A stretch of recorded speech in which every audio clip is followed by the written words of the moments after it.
कंवर संधू जी तुहाडा बहुत बहुत स्वागत करते हैं सब सिंधु टीवी ते। Thank you Ankush, thank you, बहुत धन्यवाद। सर ਅਸੀਂ ਸਭ ਤੋਂ ਪਹਿਲਾਂ ਇਹ ਜਾਨਣਾ ਚਾਹੁੰਦੇ ਹਾਂ ਕਿ ਜੋ ਕੋਵਿਡ-19 ਇੱਕ ਪੈਂਡੈਮਿਕ ਚੱਲ ਰਿਹਾ ਜੀ, ਇਸ ਚੀਜ਼ ਨੇ ਇੱਕ ਸਿਆਸਤ ਤੇ ਸਿਆਸਤਦਾਨਾਂ ਦੀ ਜ਼ਿੰਦਗੀ ਨੂੰ ਕਿਵੇਂ ਪ੍ਰਭਾਵਿਤ ਕੀਤਾ ਜਾਂ ਇਹਨੇ ਕੀ ਬਦਲਾਵ ਲਿਆਂਦੇ ਆ ਸਿਆਸਤ ਵਿੱਚ? ਮੇਰੇ ਖਿਆਲ ਸਾਰੀ ਜ਼ਿੰਦਗੀ ਬਦਲ ਗਈ ਆ। ਕੋਈ ਸੋਚ ਹੀ ਨਹੀਂ ਸੀ ਸਕਦਾ ਕਿ ਜ਼ਿੰਦਗੀ ਜਿਹੜੀ ਆ ਇਸ ਤਰ੍ਹਾਂ ਪ੍ਰਭਾਵਿਤ ਹੋ ਜੂਗੀ। ਜਿਵੇਂ ਤੁਹਾਨੂੰ ਪਤਾ ਹੀ ਆ ਕਿ ਬਹੁਤ ਵਧੀਆ ਜ਼ਿੰਦਗੀ ਚੱਲ ਰਹੀ ਸੀਗੀ, ਇੰਟਰਨੈਸ਼ਨਲ ਟਰੈਵਲ ਸੀ, ਲੋਕੀ ਆਉਂਦੇ ਜਾਂਦੇ ਸੀ, ਰੈਲੀਆਂ ਹੁੰਦੀਆਂ ਸੀ ਸਿਆਸਤ ਦੇ ਵਿੱਚ, ਲੋਕੀ ਮਿਲਦੇ ਸੀ, ਪਾਰਟੀਆਂ ਕਰਦੇ ਸੀ, ਸ਼ਾਪਿੰਗ ਕਰਦੇ ਸੀ, ਔਰ ਫਿਰ ਸਡਨਲੀ ਤੁਸੀਂ ਵੇਖਿਆ ਕਿ ਮਾਸਕ ਆ ਗਏ ਔਰ ਮਿਲਣਾ ਜੁਲਣਾ ਬੰਦ ਹੋ ਗਿਆ, ਸੋਸ਼ਲ ਡਿਸਟੈਂਸਿੰਗ, ਫਿਜ਼ੀਕਲ ਡਿਸਟੈਂਸਿੰਗ ਸ਼ੁਰੂ ਹੋ ਗਈ। ਬਹੁਤ ਵੱਡਾ ਇਹਦੇ ਨਾਲ ਪ੍ਰਭਾਵ ਪਿਆ ਵਾ ਔਰ ਕਿਸੇ ਨੂੰ ਯਾਦ ਨਹੀਂ ਕਿ ਪਿਛਲੇ ਕੁਝ ਦਹਾਕਿਆਂ ਦੇ ਵਿੱਚ ਇਸ ਤਰ੍ਹਾਂ ਦੀ ਕੋਈ ਗੱਲ ਹੋਈ ਹੋਵੇ। ਲਾਸਟ ਲੋਕੀ ਜਿਹੜੇ ਯਾਦ ਕਰਦੇ ਆ ਉਹ ਹੈ, ਜਾਂ ਜਦੋਂ ਪੜ੍ਹਿਆ ਵਾ ਉੱਥੋਂ ਲੱਗਦਾ ਵਾ ਵੀ ਸ਼ਾਇਦ 1918 ਦੇ ਵਿੱਚ ਜਦੋਂ ਸਪੈਨਿਸ਼ ਫਲੂ ਆਇਆ ਸੀ, ਉਹ ਵੀ ਕਰੀਬ 2 ਸਾਲ ਚੱਲਿਆ ਸੀ। ਉਸ ਵੇਲੇ ਬਹੁਤ ਵੱਡਾ ਨੁਕਸਾਨ ਹੋਇਆ ਸੀ ਸਾਰੀ ਦੁਨੀਆ ਦੇ ਵਿੱਚ, ਔਰ ਇੰਡੀਆ ਦੇ ਵਿੱਚ ਵੀ ਆਪਣੀ ਜਿਹੜੀ ਟੋਟਲ ਆਬਾਦੀ ਆ ਉਹਦਾ 6% ਹਿੱਸਾ ਖਤਮ ਹੋ ਗਿਆ ਸੀ। ਸੋ ਉਸ ਤੋਂ ਬਾਅਦ ਇਹੋ ਜਿਹੀ ਮਹਾਮਾਰੀ, ਹੋਰ ਵੀ ਛੋਟੀਆਂ ਮੋਟੀਆਂ ਮਹਾਮਾਰੀਆਂ ਆਈਆਂ ਵਾ, ਪਰ ਐਡੇ ਵੱਡੇ ਪੱਧਰ ਦੇ ਉੱਤੇ ਮੇਰੇ ਖਿਆਲ ਕੋਈ ਮਹਾਮਾਰੀ ਹੁਣ ਤੱਕ ਨਹੀਂ ਆਈ। ਔਰ ਇਹ ਵੀ ਪਤਾ ਨਹੀਂ ਵੀ ਇਹਦਾ ਅਸਰ ਕਦੋਂ ਤੱਕ ਚੱਲਣਾ ਵਾ, ਇਹਦਾ ਕੀ ਅਸਰ ਹੋਊਗਾ। ਹੁਣ ਬਿਹਾਰ ਦੀਆਂ ਚੋਣਾਂ ਹੋਣੀਆਂ ਵਾ ਅਕਤੂਬਰ ਨਵੰਬਰ 'ਚ, ਔਰ ਉਹ ਵੀ ਪਤਾ ਨਹੀਂ ਕਿਵੇਂ ਹੋਣੀਆਂ। ਔਰ ਪੰਜਾਬ ਦੇ ਵਿੱਚ ਤੁਹਾਨੂੰ ਪਤਾ ਹੀ ਆ ਕਿ ਅਕਤੂਬਰ ਦੇ ਵਿੱਚ ਇੱਥੇ ਜਿਹੜੀਆਂ ਲੋਕਲ ਇਲੈਕਸ਼ਨ ਸੀ ਉਹ ਹੋਣੀਆਂ ਸੀ, ਉਹ ਵੀ ਪਤਾ ਨਹੀਂ ਹੁਣ ਟਾਈਮ ਸਿਰ ਹੋ ਸਕਣੀਆਂ ਕਿ ਨਹੀਂ ਹੋ ਸਕਣੀਆਂ। ਸੋ ਬਹੁਤ ਵੱਡੇ ਲੈਵਲ 'ਤੇ ਪ੍ਰਭਾਵ ਪਿਆ ਵਾ। ਔਰ ਜਿਸ ਤਰ੍ਹਾਂ ਦੀ ਸਿਆਸਤ ਅਸੀਂ ਸਾਰੇ ਯੂਜ਼ ਟੂ ਸੀਗੇ, ਸਾਨੂੰ ਆਦਤ ਪਈ ਸੀ, ਉਹਦੇ ਤੋਂ ਇੱਕ ਬਿਲਕੁਲ ਵੱਖਰੀ ਸਿਸਟਮ ਹੋ ਗਿਆ। ਉਹਨਾਂ ਵਿਧਾਨ ਸਭਾ ਦਾ ਸੈਸ਼ਨ 1-2 ਦਿਨਾਂ ਨੂੰ 28 ਤਰੀਕ ਨੂੰ ਆਉਣਾ ਵਾ, ਔਰ ਪਤਾ ਨਹੀਂ ਕਿਵੇਂ ਉਹ ਸੈਸ਼ਨ ਜਿਹੜਾ ਵਾ ਉਹ ਕੰਡਕਟ ਕੀਤਾ ਜਾਊਗਾ। ਇਸ ਚੀਜ਼ ਨੇ ਡਿਜੀਟਲਾਈਜੇਸ਼ਨ ਨੂੰ ਪ੍ਰਮੋਟ ਕੀਤਾ। ਇੱਕ ਸਿਆਸਤ ਵਿੱਚ ਕੋਈ ਡਿਜੀਟਲਾਈਜੇਸ਼ਨ ਆਈ ਹੈ ਨਵੀਂ? ਦੇਖੋ, ਥੋੜ੍ਹਾ ਬਹੁਤ virtual conferences, virtual meetings, virtual interviews ਜ਼ਰੂਰ ਸ਼ੁਰੂ ਹੋਏ ਆ, ਪਰ ਸਾਨੂੰ ਆਦਤ ਹੀ ਨਹੀਂ ਸੀ, ਸਾਡੀ ਟੈਕਨੋਲੋਜੀ ਤਿਆਰ ਹੀ ਨਹੀਂ ਸੀ ਇਸ ਸਾਰੇ ਕੰਮ ਵਾਸਤੇ। ਹੁਣ ਔਨਲਾਈਨ ਟੀਚਿੰਗ ਅਸੀਂ ਕਰ ਤੇ ਦਿੱਤੀ ਆ, ਪਰ ਬਹੁਤ ਸਾਰੇ ਥਾਵਾਂ 'ਤੇ ਸਾਡੇ ਕੋਲ ਹਾਲੀ 24/7 ਇਲੈਕਟ੍ਰਿਸਿਟੀ, ਬਿਜਲੀ ਹੈ ਨਹੀਂ ਗੀ। ਬਹੁਤ ਸਾਰੇ ਥਾਵਾਂ 'ਤੇ ਇੰਟਰਨੈਟ ਕਨੈਕਸ਼ਨ ਹੀ ਹੈ ਨਹੀਂ ਗੇ। ਬਹੁਤ ਸਾਰੇ ਲੋਕਾਂ ਕੋਲ, ਬੱਚਿਆਂ ਕੋਲ ਖਾਸ ਕਰਕੇ, ਨਾ ਲੈਪਟਾਪ ਆ, ਨਾ ਉਹਨਾਂ ਕੋਲ ਆਈਫੋਨ ਆ, ਨਾ ਉਹੋ ਜਿਹੇ ਫੋਨ ਆ ਜਿੱਥੇ ਔਨਲਾਈਨ ਟੀਚਿੰਗ ਹੋ ਸਕਦੀ ਹੈ।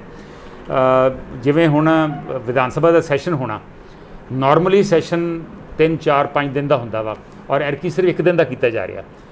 ਜੇ ਵਰਚੁਅਲ ਸੈਸ਼ਨ ਵਾਸਤੇ ਅਸੀਂ ਤਿਆਰ ਹੁੰਦੇ ਤੇ ਇਹੋ ਹੀ ਸੈਸ਼ਨ ਜਿਹੜਾ 4-5 ਦਿਨ ਦਾ ਹੋ ਸਕਦਾ ਸੀਗਾ, ਔਰ ਲੋਕਾਂ ਨੂੰ, MLAs ਨੂੰ ਸ਼ਾਇਦ ਵਿਧਾਨ ਸਭਾ ਪ੍ਰੀਮਿਸਿਸ ਜਾਣ ਦੀ ਲੋੜ ਹੀ ਨਹੀਂ ਸੀ।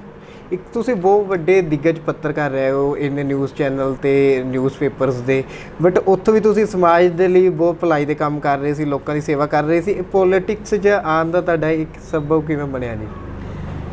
ਮੈਂ ਕਰੀਬ ਬਤੌਰ ਪੱਤਰਕਾਰ ਮੈਂ ਕਰੀਬ 40-42 ਸਾਲ ਕੰਮ ਕੀਤਾ, ਔਰ ਮੈਨੂੰ ਇਹ ਵੀ ਸੁਭਾਗ ਪ੍ਰਾਪਤ ਹੈ ਕਿ ਮੈਂ ਇਹ 40-42 ਸਾਲਾਂ ਦੇ ਵਿੱਚੋਂ ਕਰੀਬ ਅੱਧਾ ਟਾਈਮ ਮੈਂ ਬਤੌਰ ਐਡੀਟਰ ਕੰਮ ਕੀਤਾ। ਮੈਂ ਇੰਡੀਅਨ ਐਕਸਪ੍ਰੈਸ ਦਾ ਐਡੀਟਰ ਰਿਹਾ 7 ਸਾਲ, 9 ਸਾਲ ਮੈਂ ਹਿੰਦੁਸਤਾਨ ਟਾਈਮਸ ਦਾ, 4-5 ਸਾਲ ਮੈਂ day and night the editor ਰਿਹਾ ਵਾਂ, 1.5 ਸਾਲ ਟ੍ਰਿਬਿਊਨ ਦਾ ਵੀ ਐਡੀਟਰ ਰਿਹਾ ਵਾਂ। ਮੈਨੂੰ ਲੱਗਦਾ ਸੀਗਾ ਪਹਿਲੋਂ ਕਿ ਜਿਵੇਂ ਚੰਗੀਆਂ ਨਿਊਜ਼ਪੇਪਰਸ ਆ, ਬਹੁਤ ਸਾਰੇ ਹਿੰਦੀ, ਇੰਗਲਿਸ਼, ਪੰਜਾਬੀ ਦੇ ਅਖਬਾਰ ਆ, ਉਸੇ ਤਰ੍ਹਾਂ ਦੇ ਚੰਗਾ ਚੈਨਲ ਚਾਹੀਦਾ ਵਾ। ਸੋ ਉਸ ਮਕਸਦ ਦੇ ਨਾਲ, ਮਨਸ਼ਾ ਦੇ ਨਾਲ ਮੈਂ ਡੇ ਐਂਡ ਨਾਈਟ ਟ੍ਰਾਈਲਿੰਗੁਅਲ, ਮਲਟੀਲਿੰਗੁਅਲ ਚੈਨਲ ਚਲਾਇਆ ਸੀ, ਅੰਗਰੇਜ਼ੀ, ਹਿੰਦੀ ਅਤੇ ਪੰਜਾਬੀ ਦੇ ਵਿੱਚ। ਅਸੀਂ ਕਰੀਬ 4-5 ਸਾਲ ਉਹਨੂੰ ਚਲਾਇਆ ਵਾ। ਪਰ ਉਹ ਜਿਹੜੀਆਂ ਉਦੋਂ ਦੀਆਂ ਦੀ ਪਾਵਰਸ ਦੈਟ ਬੀ ਜਿਹਨੂੰ ਕਹੀਏ, ਜਿਹੜੀਆਂ ਸਰਕਾਰਾਂ ਸੀ, ਉਹਨਾਂ ਨੇ ਚੱਲਣ ਨਹੀਂ ਦਿੱਤਾ। ਉਹਨਾਂ ਨੂੰ ਖਤਰਾ ਲੱਗਾ ਕਿ ਸਾਡੀ ਸਿਆਸਤ ਵੀ ਨਹੀਂ ਹੋ ਸਕਦੀ ਔਰ ਸਾਡੇ ਬਿਜ਼ਨਸ ਵੀ ਇੱਦਾਂ ਨਹੀਂ ਚੱਲ ਸਕਦੇ ਜਿਵੇਂ ਚੱਲ ਰਹੇ ਆ। ਸੋ ਉਹ ਅਨਫੋਰਚੂਨੇਟਲੀ ਉਹ ਚੈਨਲ ਜਿਹੜਾ ਵਾ ਨਹੀਂ ਚੱਲ ਸਕਿਆ। ਉਸ ਤੋਂ ਬਾਅਦ ਮੈਨੂੰ ਇਹ ਲੱਗਦਾ ਸੀਗਾ ਕਿ ਜਿਵੇਂ ਆਮ ਆਦਮੀ ਪਾਰਟੀ ਸਿਆਸਤ ਦੇ ਵਿੱਚ ਆਈ, ਵੀ ਇਹ ਪਾਰਟੀ ਜਿਹੜੀ ਹੈ ਸਿਆਸਤ ਕਰਨੀ, ਸਿਆਸਤ ਬਦਲਣ ਵਾਸਤੇ ਆਈ ਹੈ। ਸੋ ਮੈਨੂੰ ਪਾਰਟੀ ਨੇ ਅਪਰੋਚ ਕੀਤਾ ਕਿ ਤੁਸੀਂ ਸਾਡਾ ਮੈਨੀਫੈਸਟੋ ਬਣਾਓ, ਸਾਡੀ ਪਾਰਟੀ ਦਾ ਹਿੱਸਾ ਬਣੋ। ਸ਼ਾਇਦ ਉਹ ਮੈਂ ਜਿਸ ਤਰ੍ਹਾਂ ਦੀਆਂ ਮੇਰੀਆਂ ਲਿਖਤਾਂ ਸੀ ਉਹਦੇ ਤੋਂ ਅਫੈਕਟਡ ਸੀ, ਪ੍ਰਭਾਵਿਤ ਸੀਗੇ। ਸੋ ਇਸ ਕਰਕੇ ਮੈਨੂੰ ਉਹਨਾਂ ਨੇ ਅਪਰੋਚ ਕੀਤਾ। ਫਿਰ ਮੈਂ ਪਾਰਟੀ ਜੁਆਇਨ ਕੀਤੀ। ਬੜਾ ਕੰਮ ਕੀਤਾ ਸੀ। ਮੇਰਾ ਖਿਆਲ ਮੈਂ ਘੱਟੋ ਘੱਟ ਵੀ 30-40 ਮੀਟਿੰਗਸ ਕੀਤੀਆਂ ਹੋਣੀਆਂ ਮੈਨੀਫੈਸਟੋ ਬਣਾਉਣ ਵਾਸਤੇ, ਯੂਥ ਦੇ ਨਾਲ, ਕਿਸਾਨਾਂ ਦੇ ਨਾਲ, ਇੰਡਸਟਰੀਅਲਿਸਟ ਦੇ ਨਾਲ, ਉਦਯੋਗਪਤੀਆਂ ਦੇ ਨਾਲ, ਆਮ ਲੋਕਾਂ ਦੇ ਨਾਲ, ਦਲਿਤ ਭਾਈਚਾਰੇ ਦੇ ਨਾਲ, ਉਹ ਮੈਨੀਫੈਸਟੋ ਬਣਾਉਣ ਵਾਸਤੇ ਬਹੁਤ ਵਧੀਆ ਮੈਨੀਫੈਸਟੋ ਬਣਾਇਆ ਸੀ। ਸਾਡੀ ਬਹੁਤ ਵਧੀਆ ਪਲਾਨ ਸੀ ਸਾਡਾ ਪੰਜਾਬ ਵਾਸਤੇ, ਪਰ ਅਨਫੋਰਚੂਨੇਟਲੀ ਸਰਕਾਰ ਹੀ ਸਾਡੀ ਨਹੀਂ ਬਣੀ। ਔਰ ਅਸੀਂ ਜਿੱਥੇ ਆਸ ਕਰਦੇ ਸੀ ਵੀ ਸਾਡੀਆਂ 60-70 ਸੀਟਾਂ ਆਉਣਗੀਆਂ, ਉਹਦੇ ਬਦਲੇ ਸਾਡੀਆਂ ਸਿਰਫ 20 ਸੀਟਾਂ ਆਈਆਂ, ਅਤੇ ਉਹ ਸਾਡੇ ਸਾਰੇ ਜਿਹੜੇ ਪਲਾਨ ਆ ਇੱਕ ਤਰੀਕੇ ਨਾਲ ਉਹ ਨਾਕਾਮਯਾਬ ਹੋ ਗਏ। ਤੁਸੀਂ 2017 ਤੋਂ ਵਿਧਾਨ ਸਭਾ ਦੇ ਮੈਂਬਰ ਹੋ, ਇੱਕ ਪਬਲਿਕ ਦਾ ਰਿਪਰੈਜ਼ੈਂਟੇਟਿਵ ਬਣ ਕੇ ਹਾਊਸ ਦੇ ਅੰਦਰ ਜਾਣਾ, ਇਹ ਕਿੰਨੀ ਵੱਡੀ ਰਿਸਪੌਂਸਿਬਿਲਟੀ, ਇਹ ਕਿੱਦਾਂ ਦਾ ਫੀਲ ਹੁੰਦਾ ਹੈ? ਰਿਸਪੌਂਸਿਬਿਲਟੀ ਤਾਂ ਬਹੁਤ ਵੱਡੀ ਆ ਅੰਕੁਸ਼, ਬਹੁਤ ਵੱਡੀ ਰਿਸਪੌਂਸਿਬਿਲਟੀ ਆ, ਪਰ ਅਫਸੋਸ ਆ ਕਿ ਸਾਡੇ ਇੱਥੇ ਮੁਲਕ ਦੇ ਵਿੱਚ ਸਿਸਟਮ ਨਹੀਂ ਬਣ ਸਕੇ। ਜੋ ਕਾਨੂੰਨ ਮੁਤਾਬਕ MLA ਦਾ ਜਿਹੜਾ ਮੁੱਖ ਰੋਲ ਆ ਉਹ ਹੈ ਕਿ ਤੁਸੀਂ ਕਾਨੂੰਨ ਬਣਾਓ, ਪਰ ਵਿਧਾਨ ਸਭਾ ਦੀਆਂ ਸਿਟਿੰਗਸ ਇਜਲਾਸ ਹੋਣਗੇ ਤਾਂ ਅਸੀਂ ਕਾਨੂੰਨ ਬਣਾਵਾਂਗੇ। 2017 ਦੇ ਵਿੱਚ ਤੁਸੀਂ ਹੈਰਾਨ ਹੋਗੇ, ਸਾਰੀਆਂ 13 ਕਿ 14 ਸਿਟਿੰਗ ਸੀਗੀਆਂ। 2018 'ਚ ਥੋੜ੍ਹੇ ਜਿਹੇ 2-4 ਜ਼ਿਆਦਾ ਸੀ। ਸੋ ਜਦੋਂ ਸਿਟਿੰਗਸ ਹੀ ਨਹੀਂ ਹੁੰਦੀਆਂ ਤਾਂ ਕਾਨੂੰਨ ਕਿੱਥੇ ਬਣਨਗੇ? ਉਸ ਤੋਂ ਇਲਾਵਾ MLA ਦਾ ਜਿਹੜੀ ਡੇ ਟੂ ਡੇ ਲਾਈਫ ਆ ਉਹਦੇ 'ਚ ਕੋਈ ਰੋਲ ਨਹੀਂ। ਜਿਹੜੇ ਮਿਊਨਿਸਪੈਲਿਟੀਆਂ ਦੇ ਵਿੱਚ ਕੌਂਸਲਰਸ ਦਾ ਰੋਲ ਹੈ, ਪਿੰਡਾਂ ਦੇ ਵਿੱਚ ਪੰਚਾਇਤਾਂ ਦਾ ਰੋਲ ਹੈ, ਲੇਕਿਨ MLA ਦਾ ਕੋਈ ਰੋਲ ਨਹੀਂ। ਨਾ ਤੇ MLA ਜਿਹੜਾ ਵਾ ਉਹ ਵਿਕਾਸ ਦਾ ਹਿੱਸਾ ਵਾ, ਨਾ ਉਹਦੇ ਥਰੂ ਫੰਡਸ ਗ੍ਰਾਂਟਸ ਡਿਸਟ੍ਰੀਬਿਊਟ ਹੁੰਦੀਆਂ ਵਾ, ਨਾ ਉਹਨੂੰ ਕੋਈ ਜਿਵੇਂ MP ਲੈਡ ਫੰਡ ਆ, MLA ਲੈਡ ਫੰਡ ਹੀ ਆ ਪੰਜਾਬ ਦੇ ਵਿੱਚ। ਸੋ ਸਿਰਫ ਉਹ ਅਫਸਰਾਂ ਨੂੰ ਫੋਨ ਕਰਨ ਤੱਕ ਸੀਮਿਤ ਹੋ ਗਿਆ ਔਰ ਭੋਗ ਔਰ ਸ਼ਾਦੀਆਂ ਅਟੈਂਡ ਕਰਨ ਤੱਕ ਸੀਮਿਤ ਹੋ ਗਿਆ। ਸੋ ਅਨਫੋਰਚੂਨੇਟਲੀ ਇਹ ਮੈਨੂੰ ਪੋਲੀਟਿਕਸ ਦੇ ਵਿੱਚ ਆ ਕੇ ਪਤਾ ਲੱਗਾ, ਔਰ ਮੈਨੂੰ ਬੜੀ ਹੈਰਾਨੀ ਆ ਵੀ ਪਿਛਲੇ ਕਰੀਬ 70-72 ਸਾਲਾਂ ਦੀ ਆਜ਼ਾਦੀ ਤੋਂ ਬਾਅਦ ਅਸੀਂ MLAs ਵਾਸਤੇ ਕੋਈ ਸਹੀ ਰੋਲ ਰਿਸਪੌਂਸਿਬਿਲਿਟੀ ਦੇ ਨਹੀਂ ਸਕੇ, ਔਰ ਇਸੇ ਕਰਕੇ ਆਮ ਤੌਰ ਤੇ ਲੋਕੀ ਜਿਹੜੇ ਆ MLAs ਤੋਂ ਨਾਖੁਸ਼ ਰਹਿੰਦੇ। ਜੋ ਇੰਨਾ ਤੁਸੀਂ ਇਹ ਕਹਿ ਰਹੇ ਹੋ ਕਿ ਜੋ ਇੰਨਾ ਗੈਪ ਰਹਿ ਗਿਆ, ਇਹ ਸਿਰਫ ਇੱਕ MLAs ਦੀ ਖੁਦ ਦੀ ਕਮੀ ਕਾਰਨ ਹੈ, ਜਾਂ ਤੁਹਾਨੂੰ ਲੱਗਦਾ ਕਿ ਕਨਸਟੀਟਿਊਸ਼ਨ 'ਚ ਕੁਝ ਬਦਲਾਵ ਚਾਹੀਦਾ ਹੈ? ਸੰਵਿਧਾਨ ਦੇ ਵਿੱਚ ਵੀ ਬਦਲਾਵ ਚਾਹੀਦਾ ਵਾ, ਪਾਰਲੀਮੈਂਟ ਨੂੰ ਵੀ ਇਸ ਚੀਜ਼ 'ਤੇ ਡਿਬੇਟ ਕਰਨਾ ਚਾਹੀਦਾ, ਸਾਨੂੰ ਸਾਡੀ ਵਿਧਾਨ ਸਭਾ ਨੂੰ ਖੁਦ ਇਸ ਚੀਜ਼ ਦੇ ਉੱਤੇ ਡਿਬੇਟ ਕਰਨਾ ਚਾਹੀਦਾ ਵੀ MLA ਦਾ ਰੋਲ ਅਤੇ ਰਿਸਪੌਂਸਿਬਿਲਿਟੀ ਕੀ ਹੈ।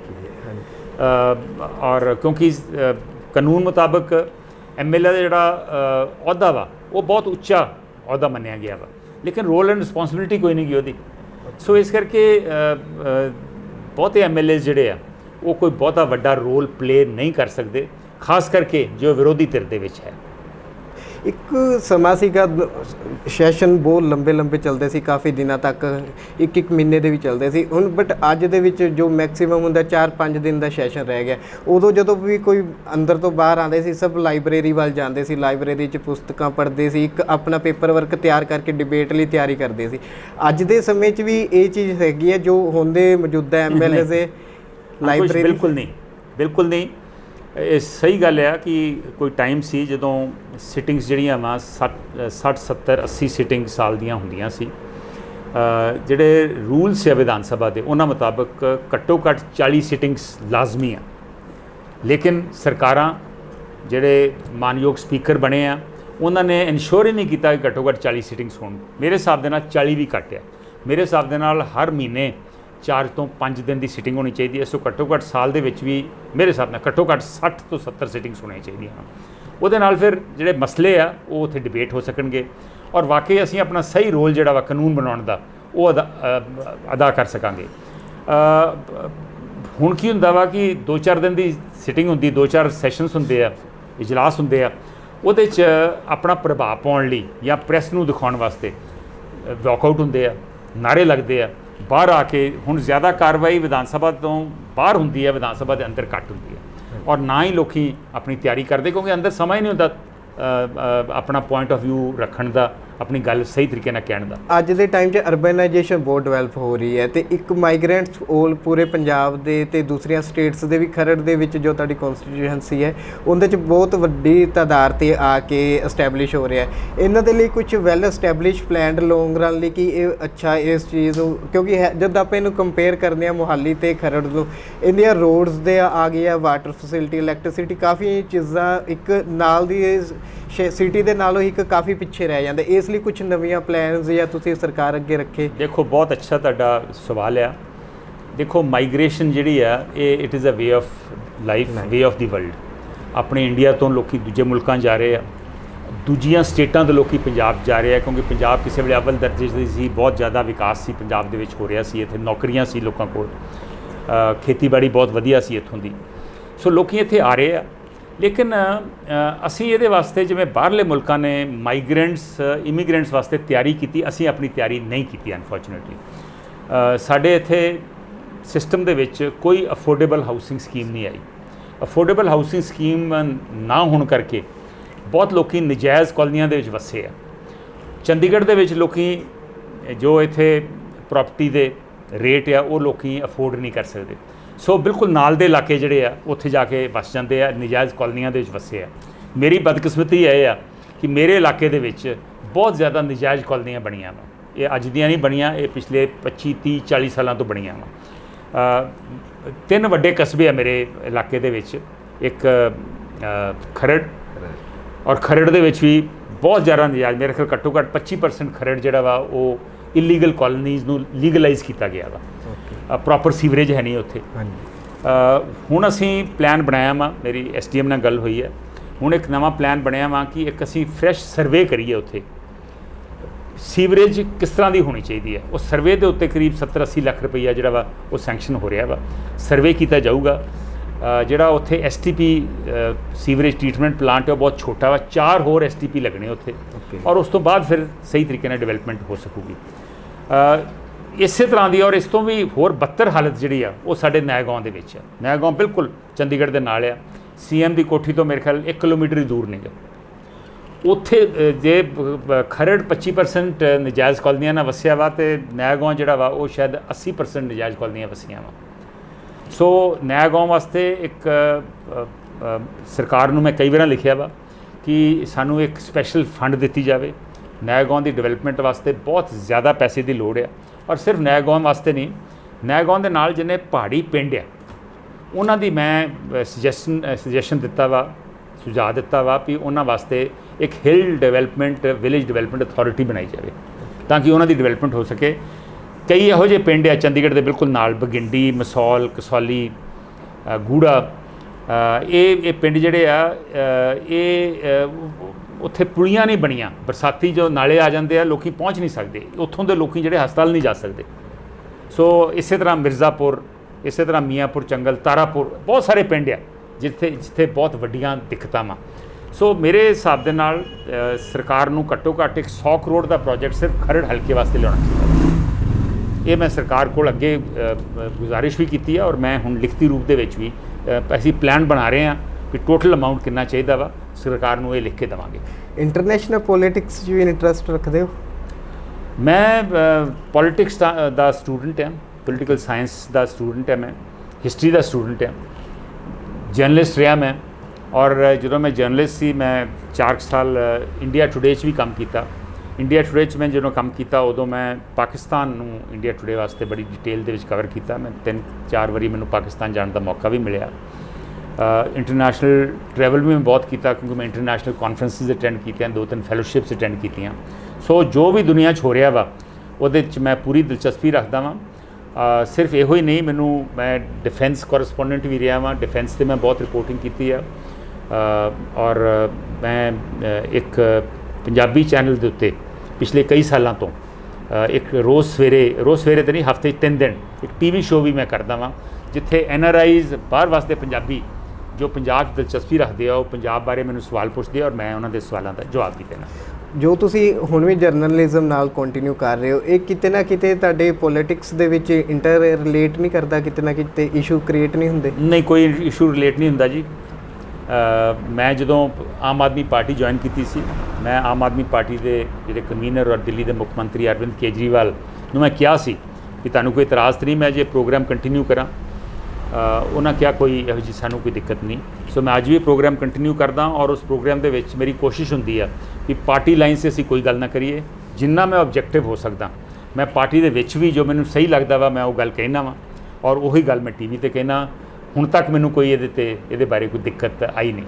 2022 ਦੇ ਜੋ ਇਲੈਕਸ਼ਨਸ ਆ ਰਹੇ ਆ, ਇਹਨਾਂ ਦੇ ਲਈ ਤਿਆਰੀ ਕਰ ਰਹੇ ਹੋ ਤੁਸੀਂ, ਜਾਂ ਇਹਨਾਂ ਦੇ ਤੁਸੀਂ ਇੱਕ ਆਪ ਪਾਰਟੀ ਨਾਲ ਕਾਫੀ ਟਾਈਮ ਤੋਂ ਤੁਹਾਡਾ ਪੰਜਾਬ ਦੇ ਨਾਲ ਇੱਕ ਥੋੜ੍ਹਾ ਦਰਾਰ ਚੱਲ ਰਹੀ ਹੈ, ਇੱਕ ਤੁਸੀਂ ਉਹਨਾਂ ਦੇ ਨਾਲ ਕੁਛ ਨਾ ਕੁਛ ਇਸ਼ੂਜ਼ ਤੁਹਾਡੇ ਇਨਵੋਲਵ ਹੈ ਪਾਰਟੀ ਦੇ ਅੰਦਰ, ਤੇ ਇੱਕ ਕਿਤੇ ਨਾ ਕਿਤੇ ਦੂਸਰੀ ਪਾਰਟੀਆਂ ਵੀ ਤੁਹਾਨੂੰ ਅਪਰੋਚ ਕਰਦੀਆਂ ਹੋਣਗੀਆਂ ਕਿ ਤੁਸੀਂ ਸਾਡੀ ਪਾਰਟੀ ਜੁਆਇਨ ਕਰ ਲਓ, ਅਸੀਂ ਤੁਹਾਨੂੰ ਇਹ ਪੋਸਟ ਦੇ ਦਾਂਗੇ ਜਾਂ ਤੁਹਾਨੂੰ ਇੱਕ member of parliament the seat ਦੇ ਦਿੰਦੇ ਆ, ਇੱਥੋਂ ਦੀ ਸੀਟ ਇੱਕ।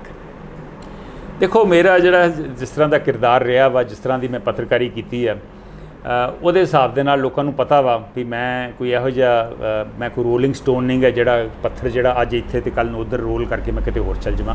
ਸੋ ਮੈਨੂੰ ਕੋਈ ਛੇਤੀ ਛੇਤੀ ਇੱਦਾਂ ਦੀ ਗੱਲ ਅਪਰੋਚ ਨਹੀਂ ਕਰਦਾ। ਆਮ ਆਦਮੀ ਪਾਰਟੀ ਨਾਲ ਮੇਰੇ ਕੁਝ ਮਤਭੇਦ ਨੇ ਔਰ ਨੈਤਿਕ ਤੌਰ 'ਤੇ ਮੈਨੂੰ ਲੱਗਦਾ ਸੀਗਾ ਕਿ ਜਿਵੇਂ ਬਾਹਰਲੇ ਮੁਲਕਾਂ ਦੇ ਵਿੱਚ ਇਨਰ ਪਾਰਟੀ ਡੈਮੋਕ੍ਰੇਸੀ ਹੋਣੀ ਚਾਹੀਦੀ ਹੈ, ਪੰਜਾਬ ਦੀ ਜਿਹੜੀ ਲੀਡਰਸ਼ਿਪ ਆ ਉਹਨੂੰ ਕੁਝ ਆਪਣੇ ਫੈਸਲੇ ਲੈਣ ਦਾ ਅਧਿਕਾਰ ਹੋਣੇ ਚਾਹੀਦੇ ਆ।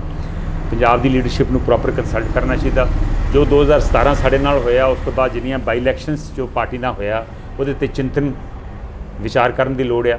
ਮੈਂ ਇਹ ਲਗਾਤਾਰ ਪਾਰਟੀ ਦੇ ਵਿੱਚ ਵੀ ਕਹਿੰਦਾ ਰਿਹਾ ਵਾਂ, ਅੱਜ ਮੈਂ ਕਹਿਣਾ। ਸੋ ਮੇਰੇ ਬੇਸਿਕਲੀ ਡਿਫਰੈਂਸਿਸ ਸਿਰਫ ਇਹਨਾਂ ਇਸ਼ੂਜ਼ ਕਰਕੇ ਆ ਔਰ ਬਾਕੀ ਹਾਲੀ 2022 ਵਾਸਤੇ ਕੋਈ ਇਹੋ ਜਿਹੀ ਆਪਾਂ ਰਣਨੀਤੀ ਬਣਾਈ ਨਹੀਂ ਗੀ। ਦੇਖਦੇ ਹਾਂ ਅਗਲੇ ਕੁਝ ਮਹੀਨਿਆਂ ਦੇ ਵਿੱਚ। ਥੋੜ੍ਹਾ ਜਿਹਾ 4-5 ਮਹੀਨੇ ਕੋਵਿਡ ਕਰਕੇ ਥੋੜ੍ਹੀ ਜਿਹੀ ਇੱਕ ਦੂਜੇ ਦੇ ਨਾਲ ਜਾਂ ਲੀਡਰਾਂ ਦੇ ਵਿਚਕਾਰ ਜਿਹੜੀ ਇੰਟਰੈਕਸ਼ਨ ਆ ਉਹ ਕੁਝ ਘਟੀ ਆ। ਦੇਖਦੇ ਹਾਂ ਹੁਣ ਅੱਗੇ ਅਗਲੇ ਮਹੀਨਿਆਂ ਦੇ ਵਿੱਚ ਕੀ ਡਿਵੈਲਪਮੈਂਟਸ ਹੁੰਦੀਆਂ। ਤੁਸੀਂ ਇੱਕ ਰਿਲੈਕਸ ਜਰਨਲ ਡੇਲੀ ਦੀ ਲਾਈਫ 'ਚ ਰਿਲੈਕਸ ਰਹਿਣ ਲਈ ਕੀ ਕਰਦੇ ਹੋ? ਨਹੀਂ ਜੀ, ਮੈਂ ਆਪਣੇ ਜਿਹੜੇ ਮੇਰੇ ਪੁਰਾਣੇ ਸ਼ੌਕ ਆ, ਮੈਂ ਪੜ੍ਹਨ ਲਿਖਣ ਦਾ ਸ਼ੌਕ ਰੱਖਦਾ। ਮੇਰੀ ਕੋਸ਼ਿਸ਼ ਹੁੰਦੀ ਹੈ ਮੈਂ ਹਰ ਹਫਤੇ 10 ਦਿਨ ਦੇ ਵਿੱਚ ਇੱਕ ਕਿਤਾਬ ਜ਼ਰੂਰ ਪੜ੍ਹ ਲਵਾਂ, ਖਤਮ ਕਰ ਦੇਵਾਂ। ਮੈਂ ਥੋੜ੍ਹਾ ਬਹੁਤ ਲਿਖਦਾ ਵੀ ਹਾਂ। ਕੁਝ ਮੇਰੇ ਅਨਫਿਨਿਸ਼ਡ ਪ੍ਰੋਜੈਕਟ ਆ, ਮੈਂ 1-2 ਬੁੱਕਸ ਲਿਖ ਰਿਹਾ, ਕਿਤਾਬਾਂ ਲਿਖ ਰਿਹਾ। ਉਹਨਾਂ ਦੇ ਵੀ ਵਿੱਚ ਮੈਂ ਜਿੰਨਾ ਕੁ ਟਾਈਮ ਮਿਲਦਾ ਉਹ ਵੀ ਮੈਂ ਨਾਲ ਕਰ ਕਰਦਾ ਰਹਿਣਾ। ਮੇਰੀ ਹਮੇਸ਼ਾ ਇੱਕ ਕੋਸ਼ਿਸ਼ ਹੁੰਦੀ ਸੀ ਵੀ ਮੈਂ ਬਹੁਤ ਡਿਟੇਲ ਦੇ ਵਿੱਚ ਐਜ਼ ਅ ਜਰਨਲਿਸਟ ਵੀ ਮੈਂ ਥੋੜ੍ਹੀ ਜਿਹੀ ਇਨਵੈਸਟੀਗੇਸ਼ਨ 'ਚ ਵਿਸ਼ਵਾਸ ਰੱਖਦਾ ਸੀਗਾ। ਸੋ ਮੈਂ ਉਹ ਕੰਮ ਨਾਲ ਆਪਣਾ ਕਰਦਾ ਰਹਿਣਾ। ਬਾਕੀ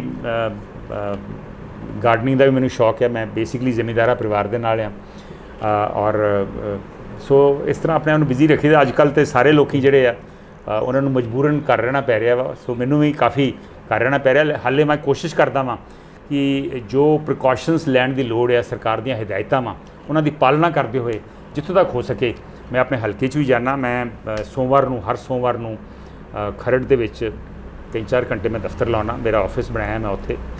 ਇਸੇ ਤਰ੍ਹਾਂ ਮੈਂ ਹਰ ਵੀਰਵਾਰ ਨੂੰ ਮਾਜਰੀ ਬਲਾਕ, ਸਾਡੇ ਜਿਹੜੇ ਬਹੁਤ ਪਿੰਡ ਆ, ਮੈਂ ਉੱਥੇ ਜਾਣਾ। ਇਸੇ ਤਰ੍ਹਾਂ ਹੀ ਮੇਰੀ ਵਾਈਫ ਇੱਕ NGO ਚਲਾਉਂਦੀ ਹੈ, ਰਾਣੀ ਬ੍ਰੈਸਟ ਕੈਂਸਰ ਟਰਸਟ। ਓਕੇ। ਉਹ ਵੀ ਕੋਸ਼ਿਸ਼ ਹੁੰਦੀ ਆ ਵੀ ਲੋਕਾਂ ਦੇ ਵਿੱਚ, ਔਰਤਾਂ ਦੇ ਵਿੱਚ, ਜ਼ਰੂਰਤਮੰਦ ਔਰਤਾਂ ਦੇ ਵਿੱਚ ਜਾਗਰੂਕਤਾ ਪੈਦਾ ਕੀਤੀ ਜਾਵੇ। ਸੋ ਉਹ ਵੀ ਨਾਲ ਕੰਮ ਕਰਦੇ ਆ, ਉਹ ਵੀ ਮੇਰੀ ਬਹੁਤ ਮਦਦ ਕਰਦੇ ਔਰ ਮੈਂ ਉਹਨਾਂ ਦੇ ਕੰਮ ਦੇ ਵਿੱਚ ਮਦਦ ਕਰਦਾ। ਨੈਟਫਲਿਕਸ ਯੂਜ਼ ਕੀਤਾ ਜੀ ਕਦੇ? ਮੈਂ ਕਰਦਾ ਜੀ। ਮੈਂ ਰੀਜ਼ਨੇਬਲੀ ਮੈਂ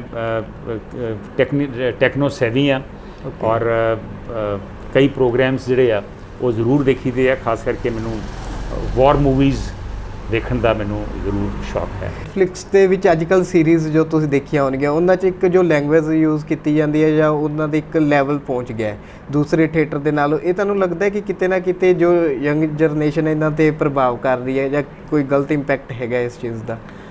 ਦੇਖੋ, ਮੈਂ ਨਹੀਂ ਕਹੂੰਗਾ ਕੋਈ ਗਲਤ ਇੰਪੈਕਟ ਆ। ਹੌਲੀ ਹੌਲੀ ਟਾਈਮ ਬਦਲਦੇ ਰਹਿੰਦੇ ਆ। ਜਦੋਂ ਅਸੀਂ ਛੋਟੇ ਸੀਗੇ ਉਦੋਂ ਕਈ ਇਹੋ ਜਿਹੀਆਂ ਕਿਤਾਬਾਂ ਬੈਂਡ ਸੀਗੀਆਂ ਜਿਹੜੀਆਂ ਬਾਅਦ ਦੇ ਵਿੱਚ ਬੈਸਟ ਸੈਲਰਸ ਬਣ ਗਈਆਂ, ਕਲਾਸਿਕ ਬੁੱਕਸ ਦੇ ਵਿੱਚ ਆ ਗਈਆਂ। ਓਕੇ। ਬਹੁਤ ਸਾਰੀਆਂ, ਮੈਂ ਉਦਾਹਰਨ ਨਹੀਂ ਦੇਣਾ ਚਾਹੁੰਦਾ। ਸੋ ਇਸੇ ਤਰ੍ਹਾਂ ਹੀ ਲੈਂਗੁਏਜ ਜਦੋਂ ਨਵੇਂ ਕਈ 4 ਲੈਟਰ ਵਰਡਸ ਆਏ ਤੇ ਬੜੇ ਲੋਕੀ ਹੈਰਾਨ ਹੁੰਦੇ ਸੀਗੇ। ਹੁਣ ਉਹ 4 ਲੈਟਰ ਵਰਡਸ ਦਾ ਇਸਤੇਮਾਲ ਹੋਣ ਲੱਗ ਪਿਆ ਸੋਸ਼ਲ ਮੀਡੀਆ ਦੇ ਉੱਤੇ। ਸੋ ਮੇਰਾ ਖਿਆਲ ਹੈ ਟਾਈਮ ਬਦਲਦੇ ਰਹਿੰਦੇ ਆ ਔਰ ਜਿਹੜੀ ਯੰਗ ਜਨਰੇਸ਼ਨ ਆ, ਨੌਜਵਾਨ ਅੱਜ ਕੱਲ੍ਹ ਦੀ ਜਿਹੜੀ ਨਵੀਂ ਪੀੜ੍ਹੀ ਆ, ਉਹ ਆਪਣੇ ਆਪ ਹੀ ਸਮਝ ਜਾਂਦੇ ਆ ਕੋਈ ਸਹੀ ਆ, ਕੀ ਸਹੀ ਆ ਤੇ ਕੀ ਗਲਤ ਆ। ਸੋ ਮੇਰਾ ਖਿਆਲ ਆ ਸਾਨੂੰ ਸਮੇਂ ਦੇ ਨਾਲ ਬਦਲਣਾ ਪਊਗਾ ਔਰ ਉਹੀ ਹੋ ਰਿਹਾ ਵਾ। Thank you so much sir coming ਲਈ। Thank you. ਬਹੁਤ ਸਮੇਂ ਤੋਂ ਪੰਜਾਬ ਦੇ ਵਿੱਚ ਕਈ ਚੰਗੇ ਚੈਨਲ ਆਏ ਆ। ਕੁਝ ਸਾਲ ਪਹਿਲਾਂ ਮੈਂ ਵੀ ਡੇ ਐਂਡ ਨਾਈਟ ਚੈਨਲ ਲੈ ਕੇ ਆਇਆ ਸੀ। 3-4 ਸਾਲ ਅਸੀਂ ਬਹੁਤ ਚੰਗਾ ਕੰਮ ਕੀਤਾ। ਉਸ ਤੋਂ ਬਾਅਦ ਹੋਰ ਵੀ ਬਹੁਤ ਸਾਰੇ ਚੈਨਲ ਆਏ ਆ। ਸਬ ਸਿੰਧੂ ਨਾਂ ਦਾ ਇੱਕ ਨਵਾਂ ਚੈਨਲ ਆਇਆ ਵਾ। ਅਸੀਂ ਆਸ ਕਰਦੇ ਹਾਂ ਵੀ ਜੋ ਬਾਕੀ ਚੈਨਲ ਹੁਣ ਤੱਕ ਹਾਸਲ ਨਹੀਂ ਕਰ ਸਕੇ, ਸਬ ਸਿੰਧੂ ਚੈਨਲ ਜਿਹੜਾ ਵਾ ਇਹ ਹਾਸਲ ਕਰ ਸਕੂਗਾ। ਸੋ ਇਸ ਚੈਨਲ ਨੂੰ ਜ਼ਰੂਰ ਸਬਸਕ੍ਰਾਈਬ ਕਰੋ ਔਰ ਆਪਣੀ ਫੀਡਬੈਕ ਵੀ ਇਸ ਚੈਨਲ ਨੂੰ ਜ਼ਰੂਰ ਦਿਓ ਤਾਂ ਕਿ ਇਹ ਚੈਨਲ ਜਿਹੜਾ ਵਾ ਇਹ ਹੋਰ ਬਿਹਤਰ ਤੁਹਾਡੀ ਸੇਵਾ ਕਰ ਸਕੇ।